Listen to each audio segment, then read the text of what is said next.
ಅಯೋಧ್ಯೆ ಶ್ರೀರಾಮನ ಹುಂಡಿ ಕದ್ದ ಪ್ರಕರಣದಲ್ಲಿ ಒಂದೊಂದೇ ಸಂಗತಿಗಳು ಬಯಲಾಗ್ತಾ ಇವೆ. ಎಸ್ಐಟಿ ತನಿಖೆ ವೇಳೆ ಖದೀಮರ ಮತ್ತಷ್ಟು ಕಲ್ಲಾಟ ಬಯಲಾಗಿದೆ. ಇಷ್ಟೇ ಅಲ್ಲದೆ ರಾಮ ಮಂದಿರ ಟ್ರಸ್ಟ್ನ ಲೋಪಗಳ ಬಗ್ಗೆಯೂ ಪ್ರಾಥಮಿಕ ವರದಿಯಲ್ಲಿ ಉಲ್ಲೇಖ ಮಾಡಲಾಗಿದೆ.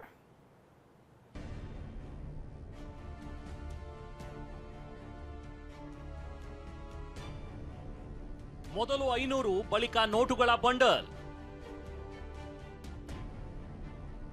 ಹಂತ ಹಂತವಾಗಿ ಹಣ ಕದ್ದಿದ್ರು ಆರೋಪಿಗಳು. ಶ್ರೀರಾಮನ ಹುಂಡಿ ಕಳ್ಳತನ ಪ್ರಕರಣದ ತನಿಖೆ ಚುರುಕುಗೊಂಡಿದೆ. ಎಸ್ಐಟಿ ಅಧಿಕಾರಿಗಳ ತನಿಖೆಯಲ್ಲಿ ಅನೇಕ ಸಂಗತಿಗಳು ಹೊರಬೀಳ್ತಿವೆ. ಇದೀಗ 2025ರ ಮಾರ್ಚ್ನಲ್ಲಿ ಕೆಲಸಕ್ಕೆ ಸೇರಿದ್ದ 8 ಮಂದಿ ಹೇಗೆ ಹಣ ಲಪಟಾಯಿಸಿದ್ರು ಅನ್ನೋದು ಬಯಲಾಗಿದೆ.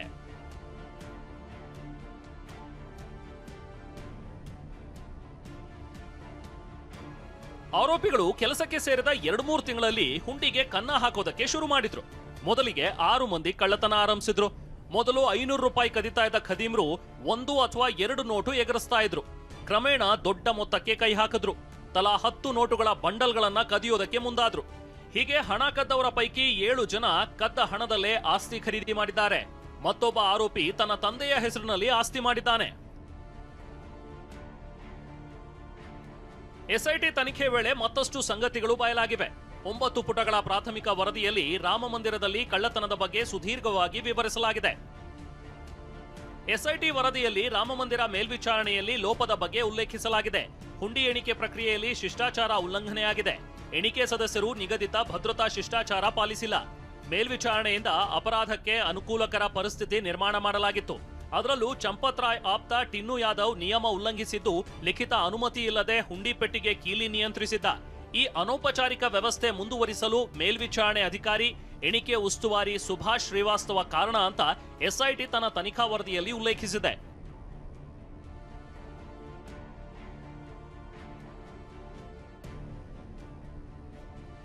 ಇಷ್ಟೇ ಅಲ್ಲ, ಲಭ್ಯವಿರೋ ಸಿಸಿ ಕ್ಯಾಮೆರಾ ದೃಶ್ಯಾವಳಿಗಳ ಪ್ರಕಾರ ಒಟ್ಟು 70 ಕಳ್ಳತನ ಪ್ರಕರಣಗಳು ನಡೆದಿವೆ. ಮಂದಿರದ ಸಿಸಿಟಿವಿ ನಿರ್ವಹಣೆಯಲ್ಲಿ ನಿಯಮ ಉಲ್ಲಂಘನೆಯಾಗಿದೆ. ನೇರ ದೃಶ್ಯಾವಳಿ ಮೇಲ್ವಿಚಾರಣೆ ಮಾಡುವಲ್ಲಿ ಟ್ರಸ್ಟ್ ಸಿಬ್ಬಂದಿ ವಿಫಲರಾಗಿದ್ದಾರೆ. 180 ದಿನಗಳವರೆಗೆ ಸಿಸಿ ಕ್ಯಾಮೆರಾ ದೃಶ್ಯ ಉಳಿಸಿಕೊಳ್ಳಬೇಕು ಅಂತ ಈ ಹಿಂದಿನ ಆಡಿಟ್ನಲ್ಲಿ ಶಿಫಾರಸು ಮಾಡಲಾಗಿತ್ತು. ಆದರೆ ಟ್ರಸ್ಟ್ನ ಬಳಿ ಇರೋದು ಬರೀ 45 ದಿನಗಳ ದೃಶ್ಯಾವಳಿ. ಏಪ್ರಿಲ್ 27ರಿಂದ ಜೂನ್ 6ರವರೆಗಿನ ದೃಶ್ಯ ಲಭ್ಯವಿದ್ದು, ಈ ಅವಧಿಯಲ್ಲಿ 70 ಕಳ್ಳತನ ಪ್ರಕರಣಗಳು ಪತ್ತೆಯಾಗಿವೆ. ಏಪ್ರಿಲ್ 27ಕ್ಕಿಂತ ಮೊದಲೇ ಕಳ್ಳತನ ಆರಂಭವಾಗಿರೋ ಶಂಕೆ ಶುರುವಾಗಿದೆ.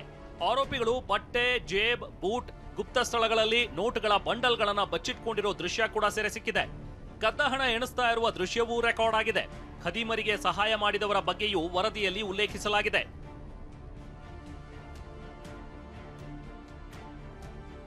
ಇನ್ನು ಹುಂಡಿ ಎಣಿಕೆ ಕೇಂದ್ರಕ್ಕೆ ಹೋಗುವ ಮುನ್ನ ಅಥವಾ ವಾಪಸ್ಸಾದ ಬಳಿಕ ತಪಾಸಣೆ ಮಾಡುವಲ್ಲಿಯೂ ವಿಫಲರಾಗಿರೋದು ತನಿಖಾ ವರದಿ ಹೇಳ್ತಿದೆ. ಸಾಲದಕ್ಕೆ ಹುಂಡಿ, ಕೌಂಟರ್ ಹಾಗೂ ಗರ್ಭಗುಡಿಯಲ್ಲಿ ನಿಯಮ ಉಲ್ಲಂಘನೆ ಆಗಿರೋ ಬಗ್ಗೆ ಎಸ್ಐಟಿ ಕಳವಳ ವ್ಯಕ್ತಪಡಿಸಿದೆ.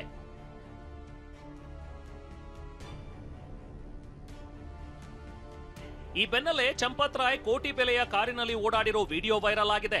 ಅಯೋಧ್ಯೆಯ ಸಭೆಯೊಂದಕ್ಕೆ ಚಂಪತ್ ರಾಯ್ ಟೊಯೋಟಾ ವೆಲಿಫೈರ್ ಕಾರಿನಲ್ಲಿ ಬಂದಿದ್ರು. ಈ ವಿಡಿಯೋ ಕುರಿತಾಗಿ ಈಗ ಸಾಮಾಜಿಕ ಜಾಲತಾಣದಲ್ಲಿ ಚರ್ಚೆ ಶುರುವಾಗಿದೆ. ಮತ್ತೊಂದು ಕಡೆ ಟ್ರಸ್ಟ್ ಅಯೋಧ್ಯೆ ರಾಮ ಮಂದಿರದ ಹುಂಡಿ ಲೆಕ್ಕ ಬಿಚ್ಚಿಟ್ಟಿದೆ. 3,264 ಕೋಟಿ ಕಾಣಿಕೆ ಪೈಕಿ 2,370 ಕೋಟಿ ಖರ್ಚಾಗಿರೋದಾಗಿ ಹೇಳಿದೆ. Bureau report, TV9.